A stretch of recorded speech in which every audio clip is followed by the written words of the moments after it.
I hope you enjoy my stories. Instead of just clicking thumbs down, please comment and share how we can do better.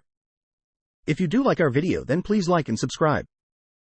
The Great American Horse Theft. Jim Lowe, the forgotten Robin Hood of the Dust Bowl. The 1930s were a time of unimaginable hardship, a decade etched in American history as the Great Depression.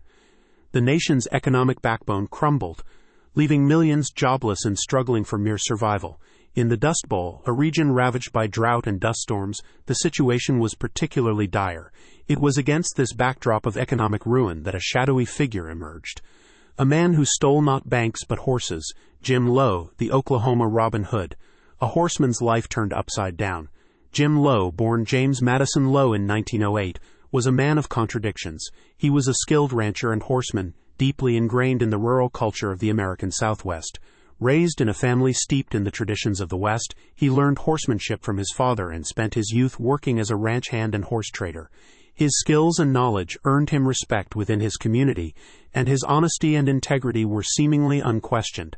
However, the Depression cast a long shadow over even the most skilled horsemen. As drought ravaged the Dust Bowl, pastures withered, livestock perished, and the once self-sufficient ranchers found themselves struggling to feed their families and maintain their herds. Lowe, like many others, faced financial ruin. He lost his own ranch and was unable to find work. The desperation of the times gnawed at him, pushing him to the edge. In 1933, he made a life-altering decision. He would start stealing horses. The birth of the Oklahoma Robin Hood. Lowe's methods were as meticulous as they were daring. He would often travel to remote areas, searching for herds of horses left unattended. His deep understanding of horses, coupled with his skills in handling and controlling them, allowed him to select the best animals, quietly leading them away under the cover of darkness. His intimate knowledge of the terrain was his greatest asset, enabling him to exploit hidden trails and natural barriers to evade pursuit. Lowe wasn't a brute, however. Accounts from those who knew him and from the victims of his thefts paint a picture of a man who meticulously avoided harming the animals in his possession. He would often give them a drink and a rest before continuing his journey, and he was known to take exceptional care of the horses he stole. While stealing horses was a crime, Lowe's motivations went beyond personal gain. He saw his actions as a means of survival, a way to provide for his family and others struggling to make ends meet. He would sell the stolen horses at local markets, where they were purchased by individuals facing similar hardships. Some accounts even claim that he would sell the horses at reduced prices, ensuring that his victims weren't the only ones struggling.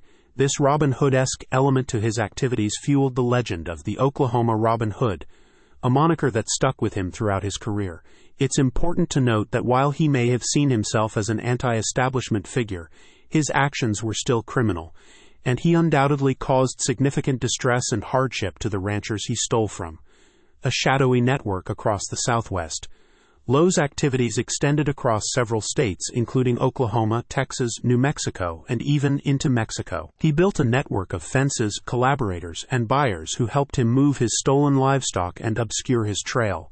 This intricate network, built on trust and shared desperation, served as a lifeline for many struggling during the Depression. He developed a reputation for being crafty and elusive, making him an almost mythical figure among law enforcement agencies.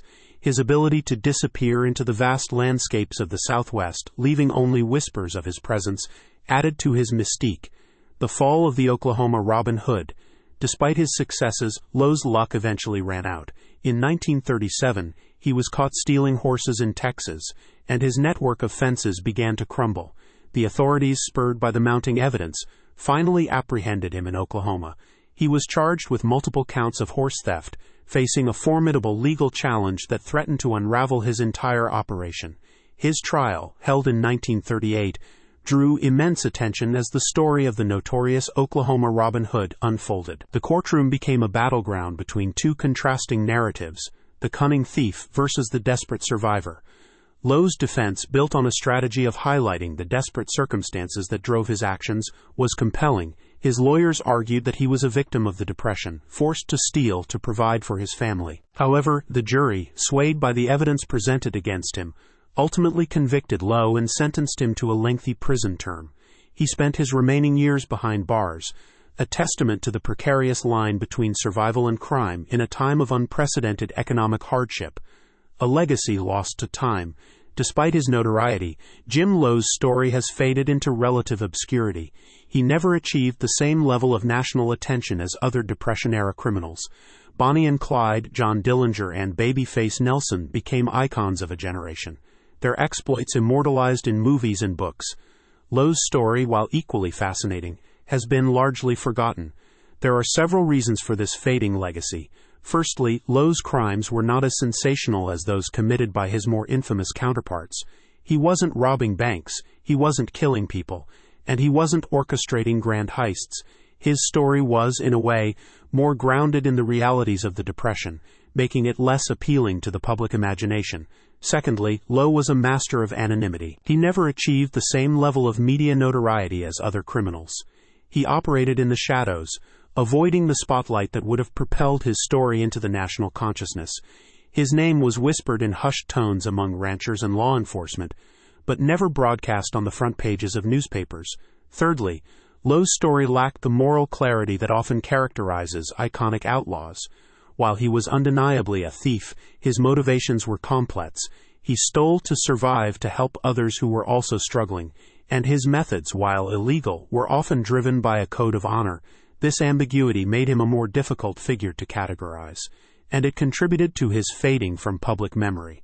A historical enigma and a reminder of resilience, Jim Lowe's story raises important questions about morality, survival, and the complexities of the Depression era. He was a man of contradictions, a master thief with a Robin Hood-like persona, a symbol of both desperation and resilience. His story serves as a reminder that even in the darkest of times, there are those who will resort to desperate measures to survive, and even in the face of adversity, there are those who will find ways to help others. While Lowe's legacy may be fading, his story remains a testament to the struggles of the Dust Bowl, a time when desperation forced individuals to make difficult choices. His story, though obscured by time, serves as a potent reminder of the human cost of economic hardship and the enduring power of individual stories in shaping our understanding of history. Beyond the headlines, exploring the depth of Jim Lowe's story. Lowe's story transcends the simple label of horse thief. It offers a glimpse into the realities of the Depression, a time when survival was paramount and the lines between right and wrong blurred. By exploring his story in depth, we can gain a deeper understanding of the impact of the Depression on rural communities. The Dust Bowl was not just a natural disaster, it was a catalyst for economic ruin and social upheaval. Lowe's story reveals the struggles of farmers and ranchers who lost everything, forcing them to make desperate choices to survive. The power of community and resilience. Even amidst widespread hardship, Lowe's network of fences and collaborators reveals the strength of community and the enduring human spirit. They shared resources, supported each other, and formed a network of survival in the face of overwhelming odds. The moral ambiguity of survival. Lowe's story challenges us to consider the ethical complexities of survival in a time of crisis. His actions were criminal, but his motivations, driven by desperation and a desire to help others, were complex and morally ambiguous. The importance of unheard stories. Lowe's story reminds us of the countless individuals whose lives were shaped by the Depression but whose narratives remain untold. He represents a broader human experience that deserves recognition and exploration. By delving deeper into the history of the Dust Bowl, the lives of its inhabitants, and the actions of individuals like Jim Lowe, we can gain a more nuanced and empathetic understanding of this tumultuous period in American history.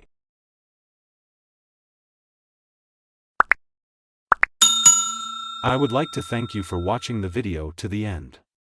To encourage us to make more videos, please like, subscribe, comment, as well as share. Check out this other video if you haven't already.